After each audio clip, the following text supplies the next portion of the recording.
The Golden Child and the Scapegoat. How family favoritism led to addiction and estrangement. For years, I felt like the disappointment in my family. My sister, Amelia, was the golden child, the one praised, adored, and presented as the epitome of success. I, on the other hand, was constantly compared, criticized, and made to feel inadequate.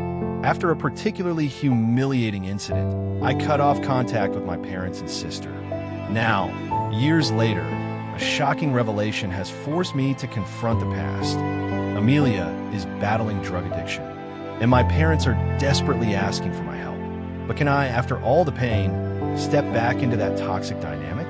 Growing up in a toxic family, the roots of favoritism. My family's favoritism wasn't subtle. It was ingrained in their behavior. Birthdays were missed, accomplishments minimized, and my personality was deemed troublesome.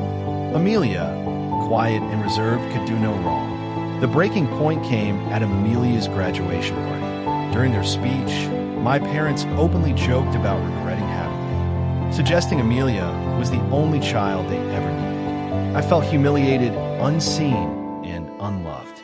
I confronted them, but they dismissed my feelings, reinforcing the painful reality that I would never measure up in their eyes. Amelia agreed with them, and the betrayal fell sharpest coming from her. Escaping the toxicity, no contact, and finding myself. That was the last straw.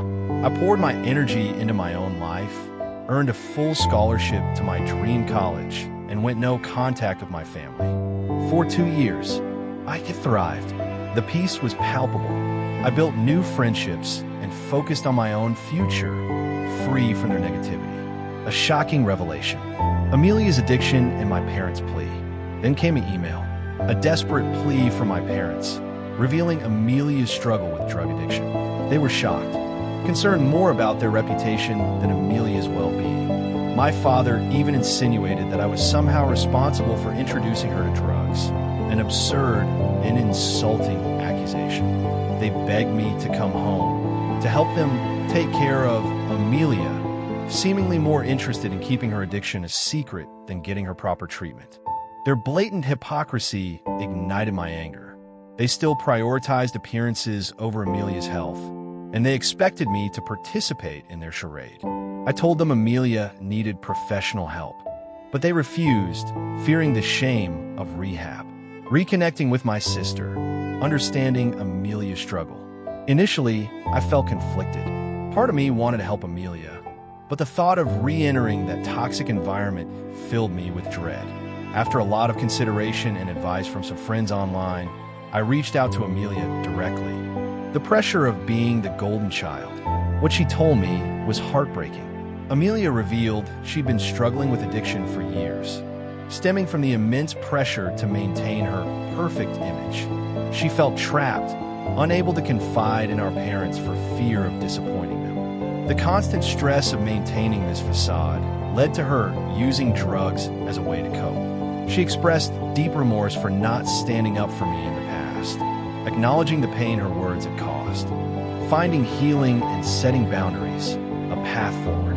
Hearing her story shattered my anger. I realized we both were victims of our parents' toxic behavior. She had been imprisoned by the need to be perfect, while I was punished for not fitting their mold, choosing my own well-being and future.